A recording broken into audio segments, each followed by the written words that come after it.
All right. Hello to, well, I guess welcome back. I kind of disappeared for a while. I was going through it a bit, but I'm back. Per.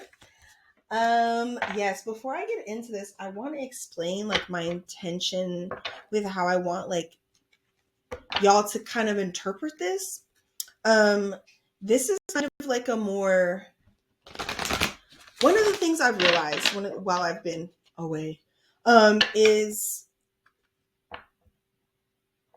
tarot, oracle, divination, all that, especially when it's like trying to figure out the future, is very much so not bound to linear time.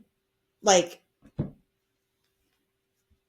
things may not happen in the order that, or like, just because something is up next doesn't mean it's up next week or next month. It might be up in 3 months. It might be up in a year. It might be up in a day. Like, you kind of, it's really more energetic, and time is like divine timing is very like, to me at this stage in my understanding, is kind of opaque. Like, I don't really know what's going on next in terms of like by the day, by the week, by the hour, by the month, whatever. So it's important that like as you interpret this, one, that you're not hung up on the order in which the four stages are. Like, because I'm going to be pulling like four goddess oracle cards and a few other cards to clarify, and it's like, okay, it goes from 1 to 2 to 3 to 4, but maybe you're at 3 and you're going to go 4 1 2. Maybe you're at 2 and you're going to go 2 3 4 1. Maybe, maybe the order is not as, maybe it's not in the order that I put it in, which I feel that's a little less likely, but maybe this will reach so many people that it'll be like that, inshallah. So it's important that like you listen with an open mind, open heart, but most of all, open spirit. And you allow like your intuitive knowledge to guide how you interpret what I say. Because I have an idea in my mind for sure that shapes how I understand the message, and because the way that things are communicated to me and then the way that they come out of my mouth, like that's a multi-step process. Like, first they're communicated through tarot cards and oracle cards, then I read it and hear like, there's a kind of a conversation that occurs, and I visualize it, what I'm trying to say in my mind, and then the visualization comes out of my mouth in a certain way. Like, I try to communicate what I see. I hope that kind of made sense. It's not a perfect description of like how I do things, but whatever. um my point is like my view, my understanding, like multiple things are coloring like how I speak about stuff. So it's much more important that you listen, like kind of energetically, spiritually, kind of thing, like emotionally, like not so literally. How does this feel to you? Like, does the vibe of this make sense? And if the vibe of it makes sense, how does it make sense in your life? So take it that way. Like, how does this make sense in my life? And structure it so that you're listening to it in that way, rather than being like, don't be so hung up on, okay, this is going to happen first. And this is a mistake I made. Like, I was like, oh, this is going to happen in the summer first, this card will happen in June, then this card will happen in July, then this. And it wasn't like that. It was much more stretched out than that, and it just showed up differently in a past reading I did for myself. So that's kind of one of the things I've learned that I wanted to share with you guys about like listening to tarot.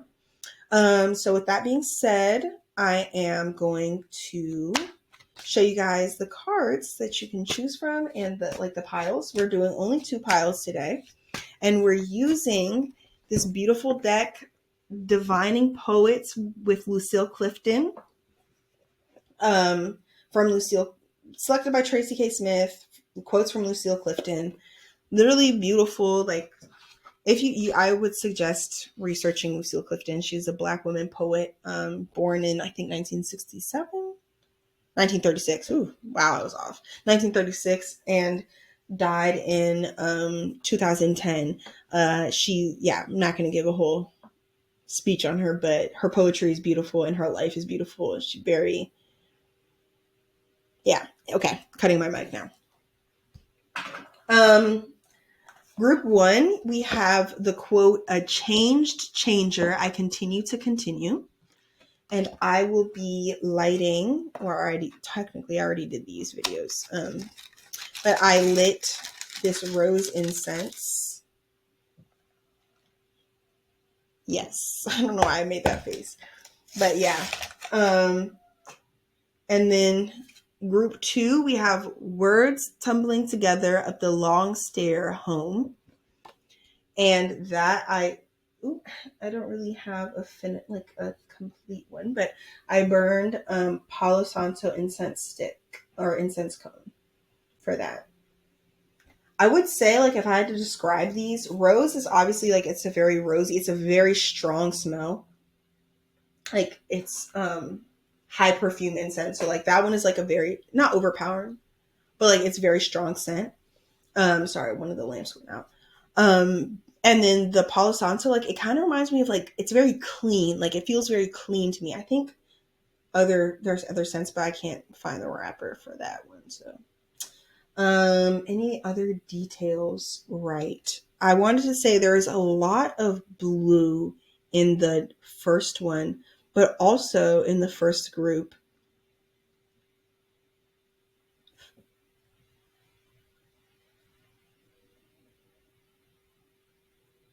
Wait, I don't remember what the cards were anymore.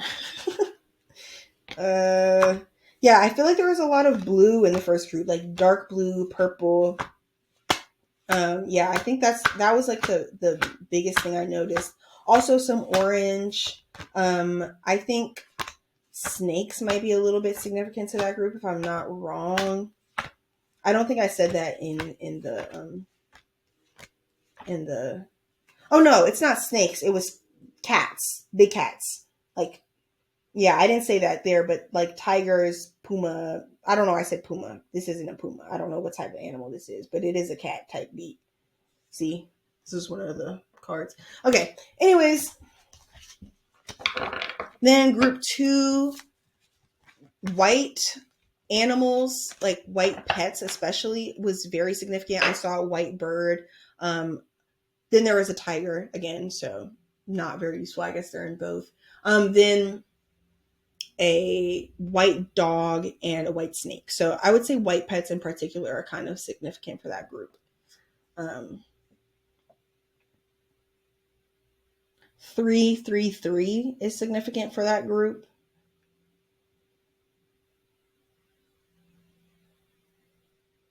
So yeah, if any of those things resonate, you know, pick whatever you pick. The next slide, I'll show both of the incenses and both of the cards, and then we'll move on to group one. Take whatever time you need to pick. All right, thank you. Take your time to figure out which one of these is your group. You can pause the video if you need to. I'm gonna get started with the first group. All right, full disclosure. So I already recorded this video, both groups, but it went on for a little bit longer. Like, I just feel like it was a little bit long, and yeah, I wanted to make this a little bit like more streamlined. So I pulled the cards that I already pulled. Actually, I haven't pulled these ones yet. Hold on, let me do that really quick. I hope I didn't forget any. Okay, if you're here, you picked the rose incense, and a changer. I continue to change. I continue to continue. Excuse me. From the poem, I am not done yet. So so the first thing I want to say about your group is that I think this group gets a little bit like hung up on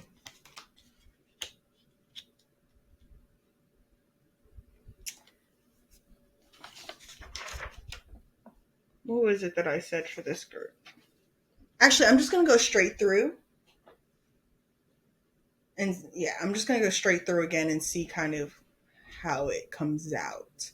So, okay, we have the first card for stage 1, we have Nu Kua with order, clarified by 2 of Wands. So what this has for me is that in this stage, this initial stage, and again, like I want to make it clear, like I said at the beginning, like this may not be where you are on your journey, maybe further along or just at a different place, and you're going to circle back to this place or something like that. But I think for this group, like I do feel like this is more like if you aren't at this first stage, you've already been here before and you're at like maybe I have a feeling a lot of this group is actually in the middle stage of this. And we'll get to that in a second. But anyways, okay. Okay, so Nukua with order, clarified by 2 of Wands. I wonder if there's any other. What I said for this was that you need to appreciate where you are in your journey of like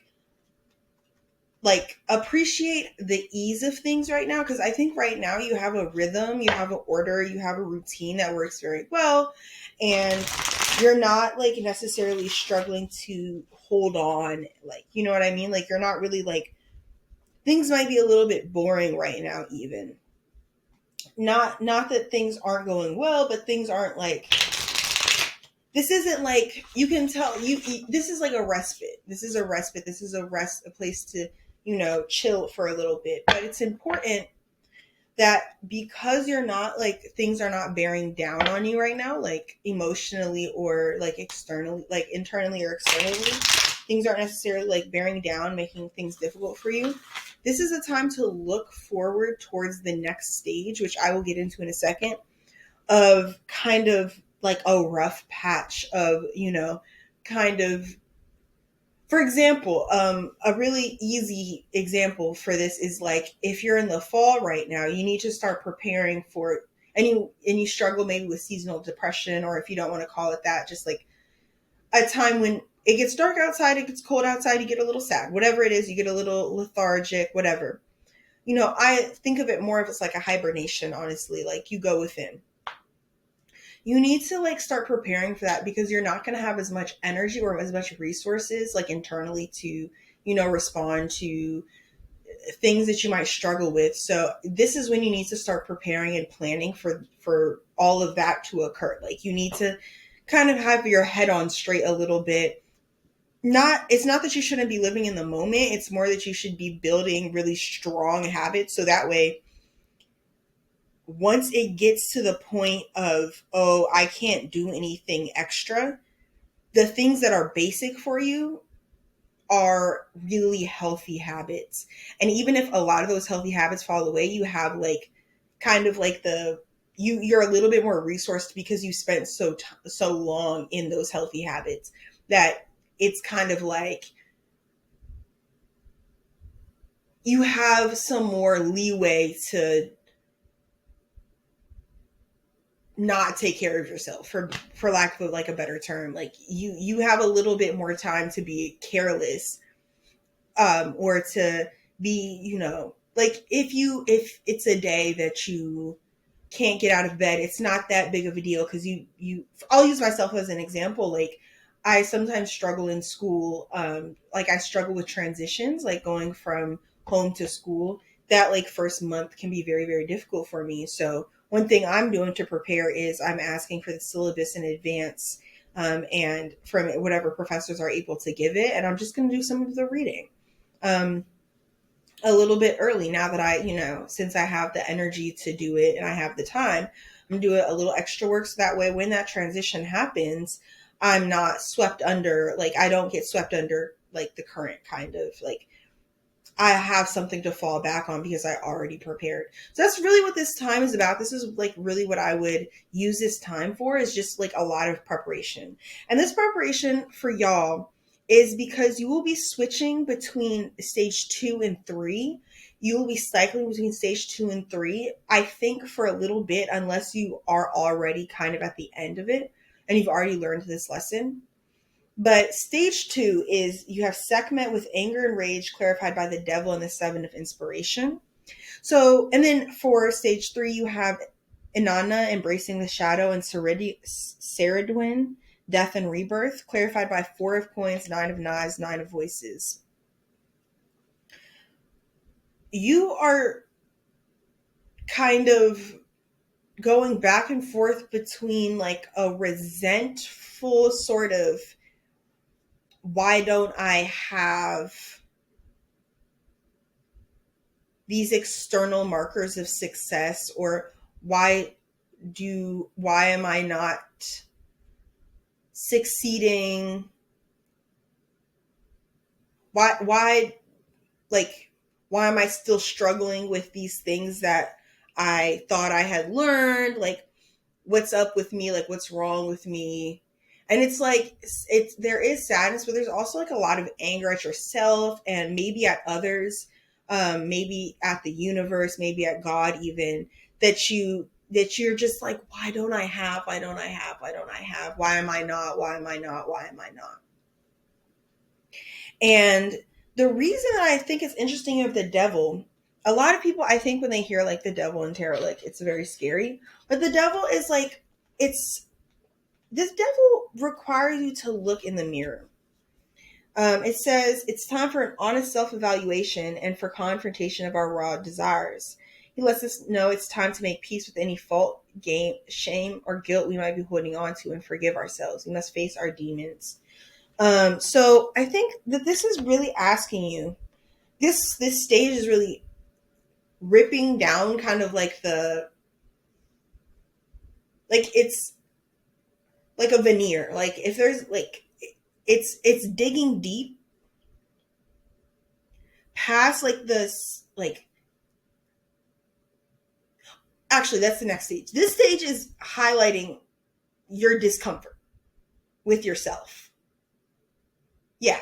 This stage is highlighting your discomfort with yourself because you are aspiring towards other people's standards. Because you just keep getting angry. I think you will struggle with anger that you are not where you're supposed to be. Right? Then this next stage, embracing the shadow, death and rebirth, 4 of coins, 9 of knives, 9 of voices. This is like you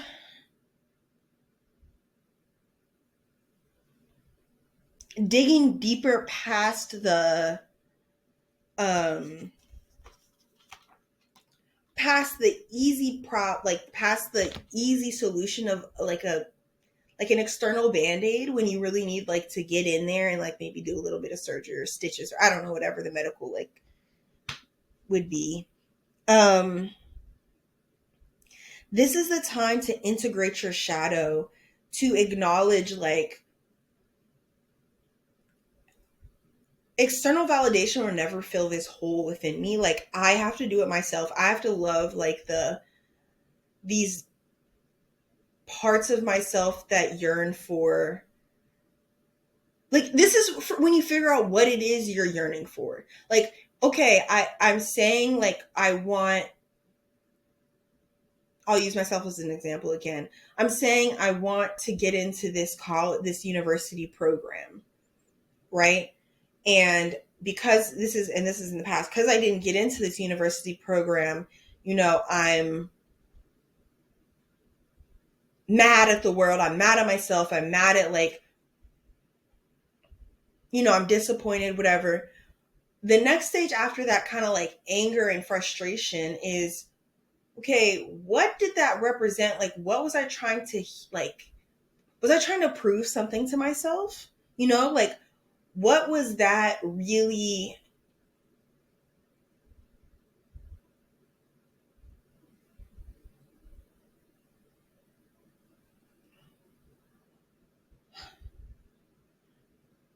It's a time for you, instead of reaching outside of yourself, to reach in and say and actually diagnose the problem.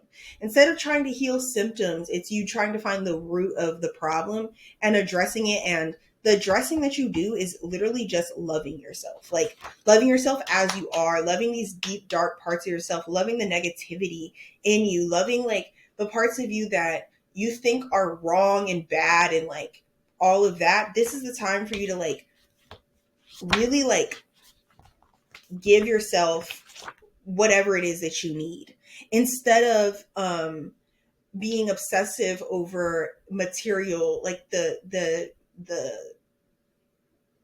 material realm, for lack of a better word. Like it's good to live in the physical. It's good to have money. It's good to have success. Like it's good to have these things, but you have to remember that like not having those things is not an indictment on who you are as a person. And I think it's important to really separate that. Like we live in a very capital, and excuse the tangent, but we live in a very capitalist society that constantly tries to convince us that if we don't have money, we don't have a college education, if we don't have a partner, if we don't have like these, I can't think of other things at this time, but you know, if we don't have like a fancy career, if we, you know, if we don't have that white picket fence, then that means we are bad people. It is totally okay to want comfort. It is totally normal and human to, and you deserve even to have like earthly comforts, to have like these kinds of, you know, to receive these markers of success, to receive external validation, all that stuff, wanting it and getting it is good and normal. But it's when you attach that to who you are and to when you, to like what your worth is, that's when you have a problem. That's when you need to like, that's when you really separate yourself actually from it. I mean, not everybody, obviously that's not true for everybody. Like people, whatever, I'm not going to get into it, but like if you are really like aligning yourself with not just like these material goods, because you might get the material goods but still feel like, if you don't address what's within, you'll get the material goods, or some people will, but they'll still feel empty inside.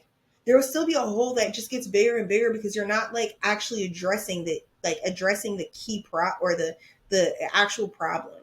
So it's really important like to identify like these core wounds. Like maybe this is your childhood trauma, or maybe this is ancestral. Like maybe this is what your mother or your grandmother or your great grandmother, I don't know why I went maternal, but like it could be paternal as well, obviously, like what they've passed down to you and what you've just inherited. Like maybe you judge yourself very frequently, like maybe you know, you, I don't know, whatever it is, like identify like what this pattern is for you, and what does it say about a wound that you've experienced either in childhood or like ancestrally or both, and like how do I fix what's within and come out the other side. And one thing you have to really like realize about this, how do I fix what's within, is that fixing this is not going to be a glamorous, like it's not going to be glamorous. Like you might be really struggling. You might not be able to show up in the world the way that you want to show up in the world. But that is the lesson in itself. Like I'm really using my own life as an example here, and I feel like very passionate about this because this is something I think that I'm really like coming out of and learning, truly integrating this. And this is actually a lesson I've been learning. When all goes wrong, when you are failing at school, when you are, you know, your room is a mess, when you maybe have isolated yourself, at those times when you are really like you're not leaving the house, you're not, you know, maybe you need to hit those dishes. They've been sitting beside the sink for a while. Like I'm being honest, I'm being, you know, vulnerable here. So don't make fun of me, please. But like when all these like ways that you know, when it feels like you're failing at every aspect of your life, that is the time that you need to be the kindest, the gentlest, the sweetest to yourself. That is the time that you need to lean into love. It's very, very easy to go down the path of punishment, of punishing yourself. And for some people, like I'll admit, I've seen it work for people. It doesn't work for me. I'll tell you that much. Punishing myself does nothing but put me in pain. And that's why I don't, like, I try very hard not to do it. It's why it's like part of the way I've learned this lesson is that when I punish myself, it does nothing but elongate like the dark period, or like the kind of like when I'm kind of in the trenches, whatever, it that's what happens. But for some people, punishing themselves like works in the short term, like it, lights a fire under them and they end up getting that work done, but they burn out later on. Like you have to take care of yourself for the long term. You can't take care of yourself for the products that you for what you can produce. Like, and this is like really important for this group to know, because I really think that if you don't internalize this and start trying to apply, like, oh, when I mess up, I will not punish myself. When I'm not doing well, I will not judge myself. When everything is falling apart, I'm doing nothing right. That is when I will turn to myself and give myself love, give myself kind words, give myself comforts, give myself sleep, give myself a break. Because frankly, like, I'm not saying, everybody comes out of like these depressive episodes or whatever you want to call it. Everyone comes out of them a little bit differently. And, but however you do it, however you're kind to yourself, whatever kindness looks like for you, you need to do that. Like, and kindness, and I will say this again and again, is not punishing yourself, is not over disciplining yourself. The only discipline you need to be worried about is the discipline of kindness. And that is more difficult, but you are absolutely able to do it. You need to remember that. So, this embracing the shadow and this death and rebirth will be a serious test for you.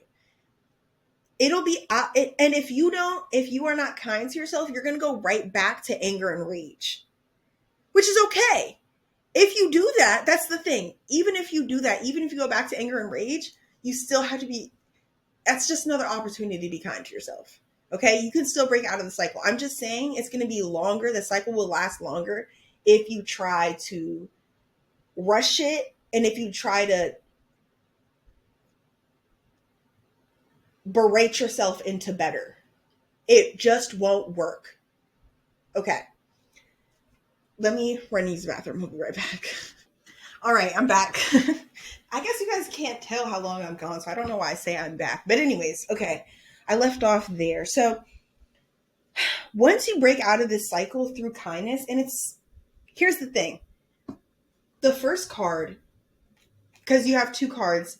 Oh my gosh. And I want to talk a little bit about the way these came out. And this is how I know this cycle will kind of like, it might last for a little while. Sorry. Is because these two cards, the middle two cards, I don't know, you can't see me like tapping, but these middle two cards came out like very, very rapidly, or middle three, because the Inanna embracing the shadow and death and rebirth came out together. They came out like rapidly, like one after the other, and then it took me forever to get the last two cards. So this might be like a cycle, and if you've been in the cycle for a while, I hope this provides a little bit of hope. Like, you've been in it a while, like, so it's time, and you've learned like what you need to learn. And if you're just starting, like, here's the thing. If you're just starting this cycle, I implore you to listen to me, because trust, I've been there. And the way to get out of it is not beating yourself up. Okay, last time I'm going to say it. All right, but the first thing that is me not having a hair tie over here is like blowing me, actually. I don't know where one is. So for the first card, you have Yamaya with surrender. And she's, underwater. And then you have Urinome, I don't know how to say, Urinome with ecstasy. And then these are clarified with 6 of baskets and 6 of wands.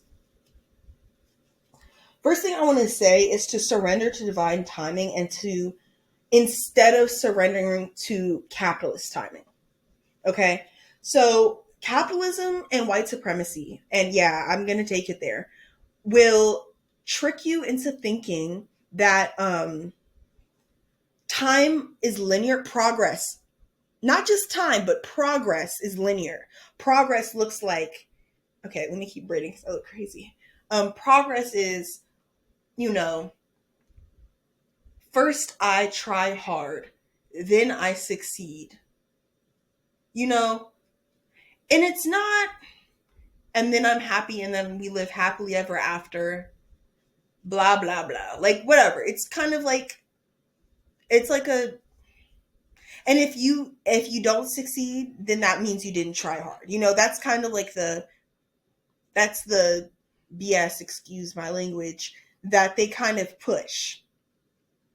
Divine timing is honest. Divine timing says, ooh, I look cray cray with these, but we're gonna keep because I don't like my hair in my face. I mean, on my neck. Okay. Divine timing is like, oh my gosh, this looks so crazy. I feel like I can't even keep it. No, do I need to go get a hair tie? Okay, one second. Divine timing is different. Divine timing is kind of all over the place. Divine timing is unpredictable in a lot of ways. I mean, I know that's funny because this is kind of predictive, like a kind of predictive spread, but it's also kind of not. Like, it's kind of like you might be on stage 3 about to get to stage 4. You might be on stage 4 and you're about to restart this, or not restart the cycle, but you're maybe about to move on to a whole new cycle. Whatever. Like,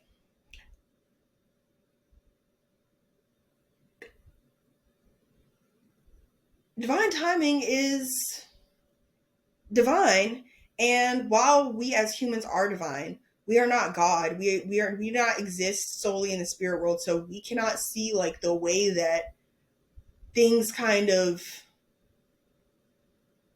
we can't properly always see cause and effect. Like, it's hard sometimes for us to zoom out and look at the big picture. So what we have to do is surrender to the now. And once we surrender to the now, there's a sense of like freedom that comes with that. When you realize like, oh my God, like all I have to do is respond to what's happening in front of me based on the knowledge that I have within me, and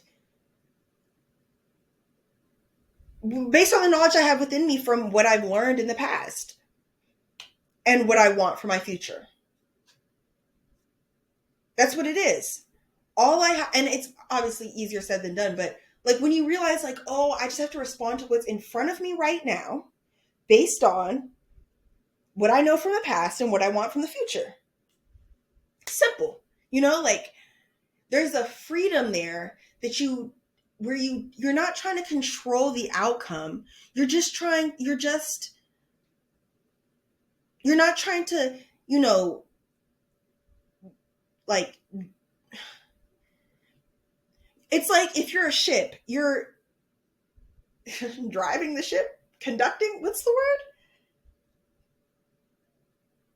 Whatever. If you're like steering, all right, cut my mic. You're steering the ship. Oh wait, what battery is my? Okay, cool. You're steering the ship, and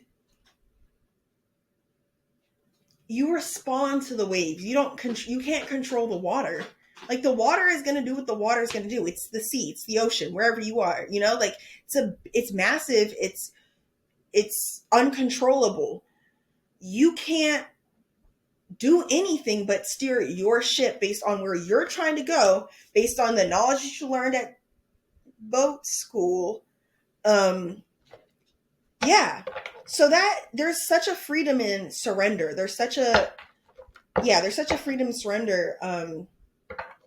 And when you surrender in that way, you have access to this ecstasy. Because at all times, whether this is you're in a joyful moment or a painful moment, because you begin to understand, oh, like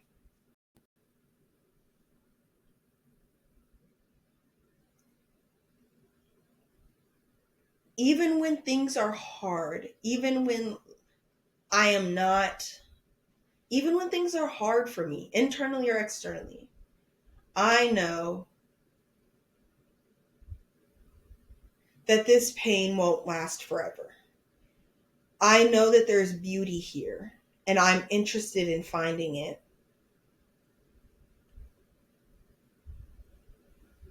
I know that love is here and I'm interested in expressing it to myself, to the people around me. There's an awareness of the reality, the actual reality, not the contrived reality, but the actual reality of, you know, life is long and my path is full of all kinds of things. And joy is one of those things. And I'll be experiencing that again. I'll experience contentment again. I'll experience, you know, excitement again. I'll experience, you know, these like really like delightful things that life, the beauty and all that. Like I'll experience all that again. And I can give whatever, you know, and when you're in pain and you're aware that beauty, like that you can find beauty and that beauty is coming, you kind of start attracting it and like pulling it towards you. And you can even, you're able to take action towards that beauty. Like even if it's going to look at a flower, you know, and just loving what that flower looks like. That's bringing beauty into your life. That's loving yourself. Going when you're in pain and you go outside and you look at a flower. When, you know, when you read for me, I read very silly romance novels. That's loving myself. You know, that's, you know, if I'm really going through it, I want to know that I want to be reminded of what love feels like. And romance novels will remind me of what love feels like. Cool. You know? So give yourself the beauty that you deserve and don't feel guilty about it. Um, Anyways, that's not the point. The point is when you get to this stage, that is something that you'll be able to do. Is in these moments, I'm not saying that at this stage you'll be like, that everything will be perfect. That would be like that would be like a, that'd be unfair to say. It's not how life works. But at this stage, you'll have easier access to belief in yourself and belief in your life being complex and joyful and beautiful, as well as these more difficult things that you may experience. So you also have Six of Baskets and Six of Wands. What I love about this is, you know, Six of Baskets is a very childlike card. It honors the inner child. And the Six of Wands is kind of like, it talks about recognition, about success, blah, blah, blah. And I think all of that will come for you. And I think that's wonderful that, you know, that we have that sign. But really what I'm thinking of is how this adult is honoring her inner child. You know, we have Six of Baskets. Yo, guys, please don't fight. We have Six of Baskets, which again, honoring, this is about these kids, you know, loving themselves. They're having fun. They're putting strawberries in a basket, like gorgeous card. And then we have Six of Wands and she's on a merry-go-round. She's having fun on a merry-go-round. You know, that's a, you know, stop fighting your sister. Cats. It's, you know,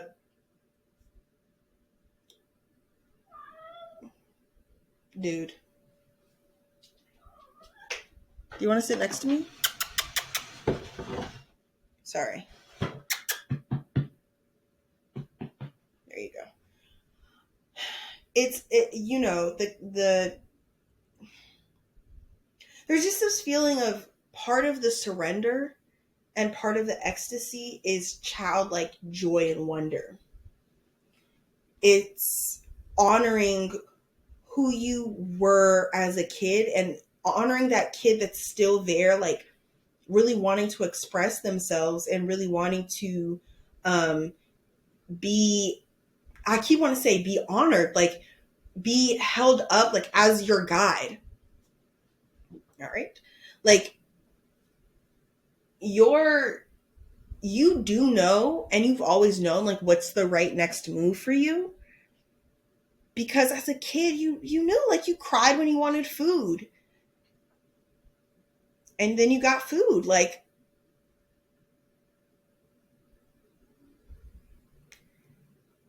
your body, your brain, you know, your body, your kid self knows like what's, let me plug this computer in, knows what's right for you. And at this stage, you'll be able to listen to that part of yourself that kind of just knows. It'll be easier to listen to that part of yourself. And that leads you, and we have 2 extra cards for kind of like a sneak peek at the next stage. We have 3 of coins and 9 of coins. I think this is saying like a level of. Actually, let me read them before I start talking. Yeah. Have pride in both what you are doing and how you are getting it done. A woman is painting in her studio, creating her something special that only she can bring into the world. And then nine of coins is about like self-sufficiency, and it says continue to structure your life in a way that works for you in balance and sustainability. So I think like this is feel confident in your ability to handle anything that comes your way. So I think at this point your self-expression will like after this stage of 6 of baskets, 6 of wands, there's going to be a sense of like trust in yourself and trust in what you bring to the table, that you'll just be bringing like there, that sense of trust in yourself and what you bring to the table will like kind of be a foundation, like a it'll be something solid for you to like believe in when it comes to who you are. And I think you'll receive a lot from it, like materially. You have 2 coins cards; those are very like material, like physical cards. So I think this is like it'll manifest in the physical realm as well, not just in your internal spiritual realm. So yeah, it's group one. It was a little shorter. Jeez Louise, I talked a lot from last time. So yeah, thank you so much, group one. Thank you so much for listening. If you made it this far, thank you to your spirit guides, your ancestors, your higher self, your spirit team in general, the angels that walk with you. I give gratitude to you and I give gratitude to them. And yeah, have a wonderful day or night. All right. Hey, group two. So if you're here, you chose Words Tumbling Together Up the Long Stair Home, which was from After the Reading, which I think is actually kind of interesting. That's the name of the poem, and I'm doing a tarot reading, but obviously they mean poetry reading. But anyways, so I already did this group, to be frank, and then I pulled out the same cards, and I'm gonna like re-say what I already said because I just talked so much. It was like 45 minutes. I'm trying to get to 30-ish minutes this time. A little bit less, not much, but geez, like love myself, but I be needing to cut that mic. It just sometimes takes me a second to figure out what it is I want to say. So yeah, I am going to get started in just a second. I want to make sure I have all the cards out. I don't have all of the, but it's okay. Okay, so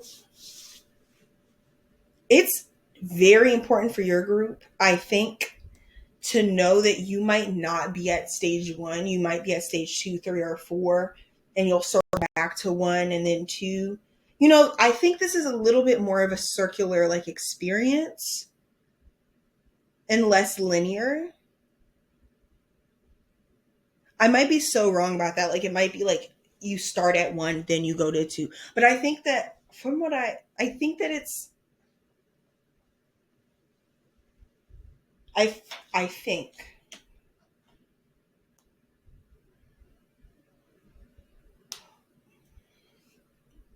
well, I'm just going to say all the stages and how they connect to each other in a linear fashion, but I want you to like take your time to figure out where you are and whether or not it makes sense for the next stage to be coming up or the stage before. Like figure out where you are and like feel out what you think is coming next based on what you know about yourself and what feels right to you. Like really mold this reading to, and I know I said that in the intro, but I think I'm gonna redo the intro too. I literally talked for like 15 minutes in that intro. Okay, let's get started. So I also got these cards out. It is given that you finna be in love. Like, it's giving a bit like either a new relationship is coming in, or you will be deepening a relationship you're already in, or something like that. It don't have to be romantic, because not everybody is, not everyone is interested in romance at this time or ever. But I will say that it's heavy, like, romantic energy. Regardless, though, a loving energy, like a loving person, a loving relationship is entering your life soon. And this relationship is going to be very important to, like, your development and your, like, propel, pro, propel, I don't know why I want to say propulsion, that's not a word, but into the next stage of your, like, evolution. Like, the way I described it last time was like, imagine you have like a bunch of versions, past versions of yourself, then you have your present version of yourself, and you have a bunch of future versions of yourself. The love that I will describe soon, kind of propels you into that future version yourself. It's not that they make you whole, it's just that they help, that the, actually, it's not them, it's what you guys create together. You guys both are, like, at the same time kind of pushing, the relationship pushes, is a pushing one, but in a good way. Like, it just is very steady. So you have Aphrodite with love, daughter of baskets. And then I pulled, because, and you have six of motions and temperance. Because this is romantic, I used a romance deck to pull chemistry and romanticism. So that's, chemistry is 3, Taurus and Sun, and romanticism is 33. So I would say 3, 3, 3, 3, 3, 3 are all probably significant numbers. Um, yes, maybe 6 as well. I actually want to see really super quick what that is. I think it's, oh, it's Neptune. Yeah. And this is Sun, right? That is Sun, right? Yeah. Okay, so Taurus suns might be significant, or Taurus season. But I don't really do all that, so I'm going to cut my mic there. This relationship, you can identify it by its steadiness, by its maturity, by the connection that you guys share. I mean this in a very, like, I do not mean this in a sexual way, but you guys are very intimate with each other. Like, it feels like you guys energetically, emotionally, and spiritually are touching and are even intertwined as you guys get closer and closer together. You may be a physically more touchy couple, but even if that's not really your vibe, or if it's not a couple at all, like, there is still that sense of closeness and intimacy that it very much so permeates, like, the energy between you guys. There is an honoring of who you truly are, of your inner child, of but not just your inner child, but like your inner, like, teenager, preteen, like, okay, your inner child, your inner preteen, your inner teenager, or in your inner 20-year-old self. Like I said last time, like, say you're like 36, like, your person will see all of the versions of you. They don't just see you at 36. They see every version of you leading up to 36, and they are ready and excited about seeing the versions of you after. Maybe this isn't like a marriage. I don't know. Like, I don't really have enough information, and that's not really the point of the reading, but this is like a more long-term situation or relationship, platonic, romantic, or whatever. And as long as they're in your life, they are interested and loving towards the version of you that you are, like, at each stage, before, during, after. Okay. Or before, during, future. So that's like this initial thing. It's just this, like, you guys really honor each other. You guys really honor And there's a lot of balance in the relationship. Like, you guys see each other as equals. You guys give and receive in this like super like, in a way that you maybe don't get often, or don't have not gotten, have not like, there there's an openness to your, excuse me, that to your relationship that causes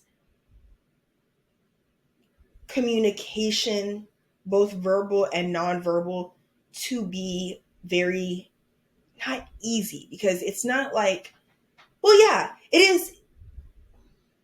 It's not the communication, it's the comprehension. You guys understand each other because you're both like turned towards each other. There's not like this sense of like, oh, well, I'm hiding. Like, maybe at the beginning you guys try or something, but the essence of your relationship is a very, very honest, like, this is the whole me and that's the whole you. I love the whole you. I love the whole me. And I know that you love the whole me. And I know that you love your whole self. There's just so much love for yourself and for each other. And that cultivates like a very like, some people's relationship requires like a kind of chipping at walls. Everybody's relationship requires some level of chipping at walls, but you guys, I would say, have significantly less. And so water, I don't know, I'm imagining as water, like, kind of flows easily between you two. The water of communication, comprehension, whatever. Yes. Yes. Okay. So next up, we have Ace of Coins, clarified by Queen of Inspiration and the Chariot. And we have Durga with boundaries. Here's the thing.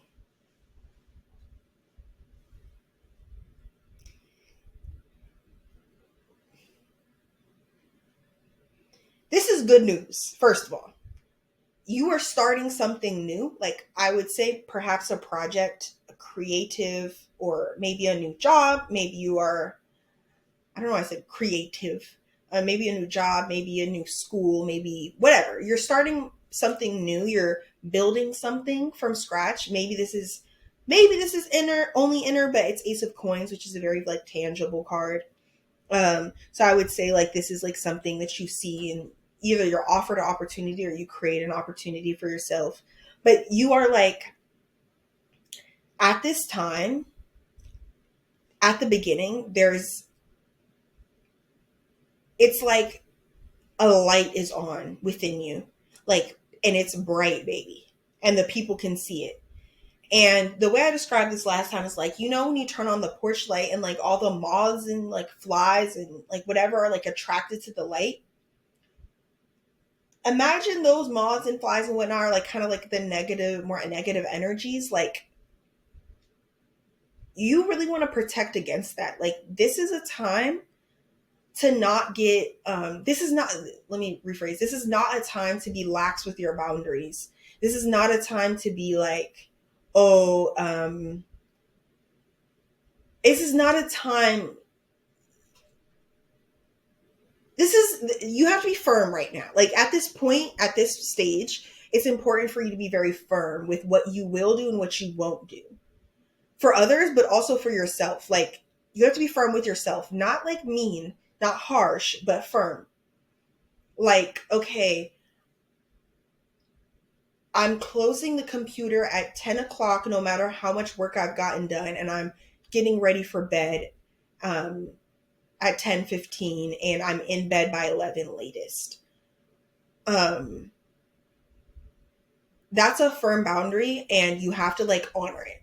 So like stuff like that, like, and then when it comes to other people, like, oh, you know, no, I'm not going to do that thing for you for free or for a discounted price. I have a set, I have a set like rate.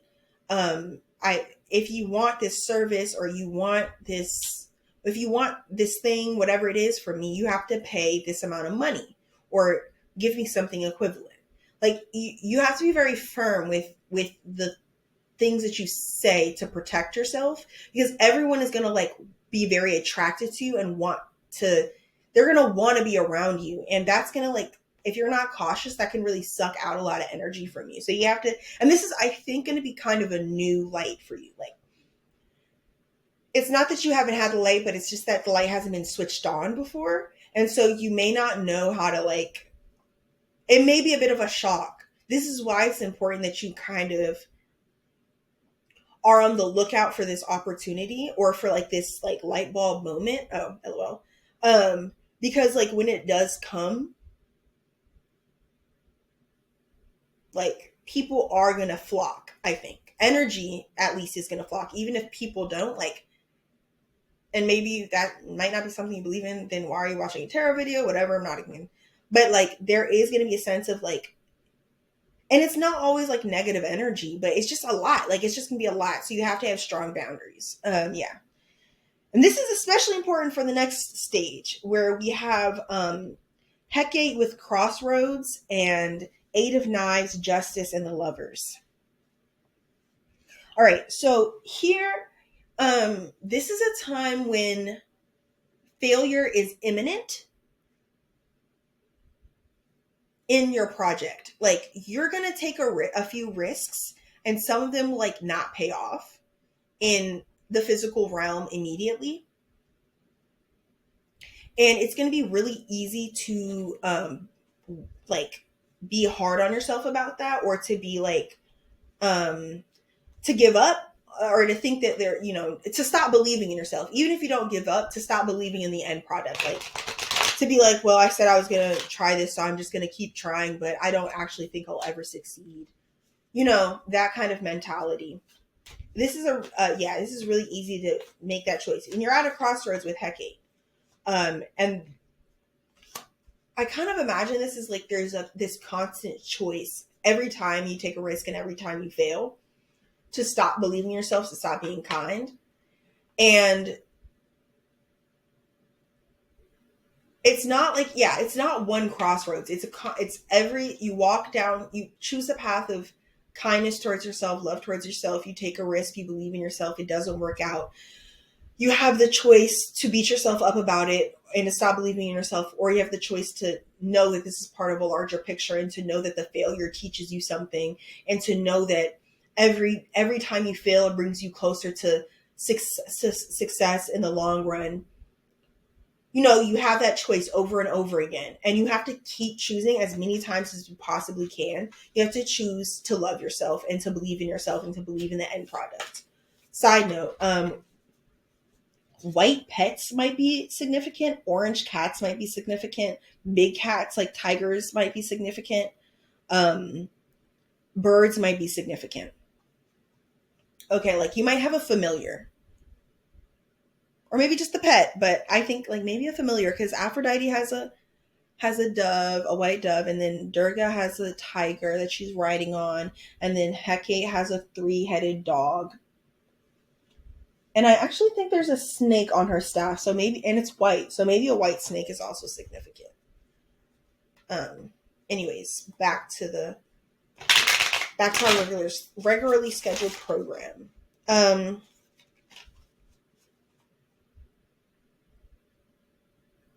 yeah, you have to be aware also that failing is not like, okay, there's a cause and effect at play here, and failure is actually not the failing is not going to have a negative effect on you in the long run. Beating up on yourself, or not believing in yourself, or allowing yourself to be led astray by other people's ideas of what you need to do next. Not saying don't take advice, but you need to be super cautious about whose advice you're taking and why you're taking it. Like those are the things that will have a negative effect in the long run. And be clear, like you will make it to, like you'll be successful, like you'll succeed, like that's inevitable. But it does matter like how long you kind of put off that success, and the way you respond to yourself has a way greater effect on how far or how close you are to your success than anything else. Like seriously. And yeah, yeah. um okay, so then after you know, might maybe fail a bunch, which is, and I'm just gonna say this one more time, which is good, which is normal. Like, you have to be aware, like, you're doing a project, whatever you're doing, like, is new and different. And so it's because it's new and different and people haven't done it before, you're kind of like, um it's just it's gonna be a lot of difficulty on the way, you know what I mean? Like, excuse me, it's new, it's new, and you don't have a blueprint. You are figuring out the blueprint, or if there is a blueprint, like, it's not like maybe it's something like this, like, where it's very like woo woo, like, I don't have, like, there's not like, first you do this, then you do this. Like, this is kind of something that you in a way are like doing on your own, maybe with like with support from other people, but like not with like a, like I said, not, there's not a blueprint for whatever it is you're doing. You're first of your kind of it. So you just need to be really patient with yourself and be aware that experimentation, results, experimentation like requires like failure, and every time you experiment, like, you like learn something new about your hypothesis, you can adjust your theory, whatever. Okay. Then finally, we have Oya with change, Four of Knives, Seven of Emotions, Queen of Emotions. Okay, so this is like the time for you to rest and be still. So if this prior stage was you like trying really hard and failing a lot and succeeding a lot, and trying really hard and failing a lot and succeeding a lot and trying, that kind of like nose to the grindstone, like. And okay, by the way, this isn't going to be like, it's not going to be, it's going to be hard work, but it's not going to be unfulfilling. It's not going to, it's something you're passionate about. You're going to want to keep doing it. It might be a little like discouraging at times because, like I said, like, you might be the first one really doing it, but like, it's not going to be like, for me, it would be like, the opposite of what it would be like for me would be math class. Like, math class is really hard for me, and I work, even when I work hard at it, it doesn't interest me. It doesn't really draw me in. I don't feel passionate about it. So it's like I got to do this. That's not how it's gonna feel. Even if at certain points you're discouraged, you're gonna enjoy like you are gonna kind of be in the trenches, but it's like hiking. Like, well, not for everybody, but if you enjoy hiking, it's like hiking, like, it's pretty out. Your legs are burning, but it's a good burn, that kind of thing. Okay, sorry. So finally, Four of Knives is going to require you to rest. So it has change and Four of Knives. Change with Oya is like a big heart. Like, she's a stormy goddess. Um, so it's interesting that these two are together. And then you also have Queen of Emotions, which is a relatively like slow moving card. It's like emotions is a slow. It's the cups or baskets. Um, that's a slow suit, and you have of emotions again, slow suit. And Seven of Emotions is very like deliberative. Like, I'm looking down at all my options and trying to figure out which one is the best. Queen of Emotions is like, I'm feeling what's going on. I'm experiencing what? Okay, bro. Do you need food? Do I need to feed him? Okay. Um, is like experiencing like what's happening and allowing, like, you see she's like in the water. She's not swimming. She's just there. So this is like a very restful period. But despite that, a lot is going on. And so that's why the rest is so important, because you need to be preparing yourself, both resting from what you've already done and preparing yourself for what's about to be. Like, what I said last time is you need to be careful. One second. The cats are fighting. Okay. We really just had to yell at the cats. So stay there, and I'm serious. This is a time for you to choose how you're going to show up in the success of your project. I visualize it like this. say you're an architect of a building, and maybe also a construction worker. No, say you're an architect of a building, and you're like it, and you really like are. This is one of the, this is like eighth wonder of the world type beat. Like you're really like designing something gorgeous and beautiful and useful, and it's significant, right? So it takes you a long time to figure out where everything is going to go. I don't know anything about architecture, as you can tell.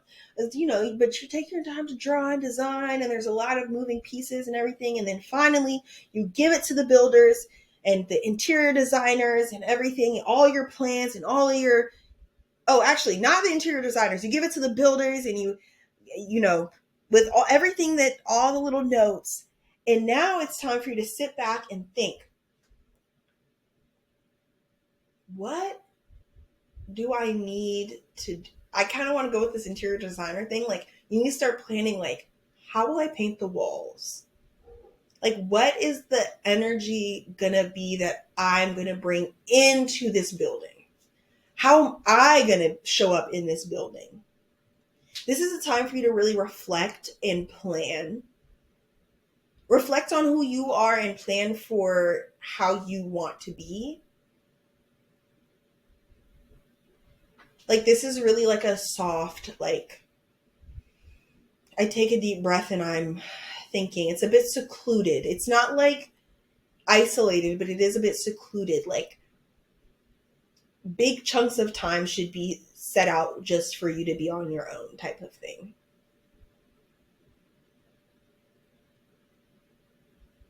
And this will prepare you, and this is a little hint about what's coming next. Low key. Sorry.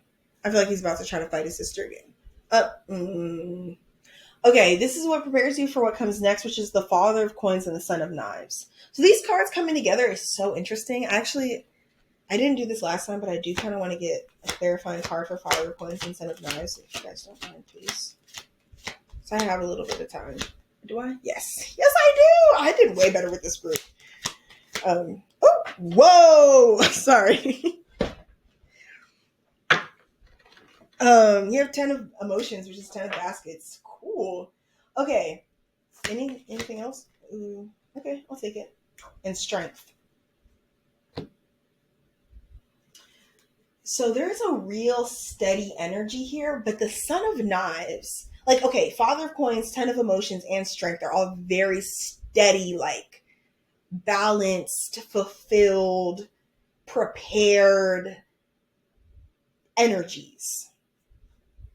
But the Son of Knives is kind of like, let me read out Son of Knives for y'all so you can get like the energy of it. There's my book.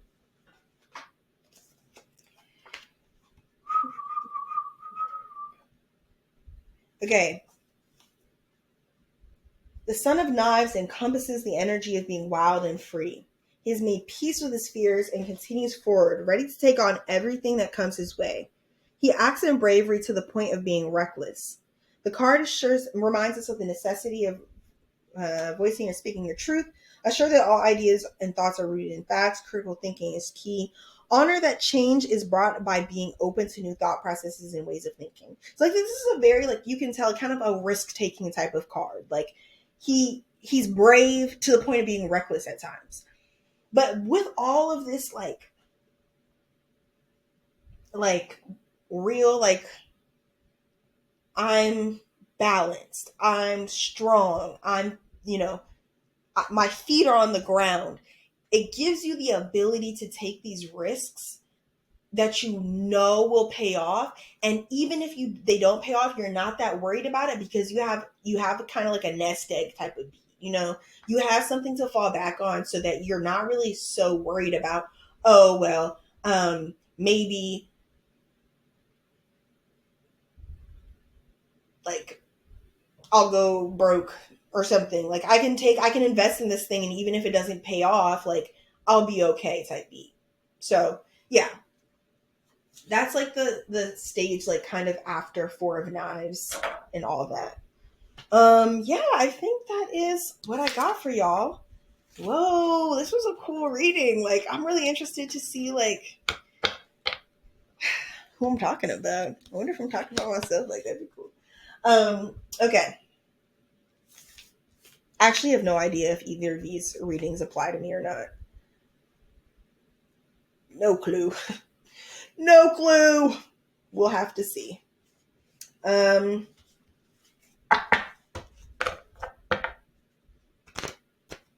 kind of, okay, whatever. I'm not even getting into it. What would I want to say? Oh, thank you to you for watching. Thank you to the collective. Yeah, the collective that watched this, your higher selves, your ancestors, your spirit guides, your angels that walk with you. And just overall, thank you to your spirit team. I'm sending you love. I'm sending you so much gratitude. And yes, I'm going to close out now. Have a wonderful day or afternoon or night, whenever it is for you. And yeah.